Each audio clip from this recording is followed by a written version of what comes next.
Bread crumbs ઘરે કેવી રીતે બનાવી શકીએ અને તેને લાંબા સમય સુધી સ્ટોર કઈ રીતે કરી શકીએ તે જોશું। તે માટે આપણે બ્રેડ લઈ લેવાની છે, તેને નાના નાના ટુકડામાં કટ કરી લેવાની છે।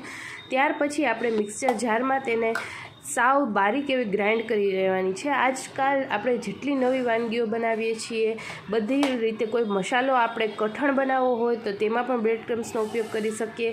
તો આજકાલ આપણે બધી વાનગીઓમાં ઉપયોગ કરીએ જ છીએ, તો આપણે ઇમરજન્સી જો ઘરે પડેલા હોય તો આપણે જલ્દીથી કોઈ વસ્તુ બનાવી શકીએ। તે માટે આપણે હવે એક નોનસ્ટિક પેન લેવાની છે, તેમાં સાવ ધીમી આંચ ઉપર આખી પેનમાં આપણે સરસ રીતે આ બ્રેડ ક્રમ્સને પાથરી દેવાના છે અને તેને ડ્રાય રોસ્ટ કરશું।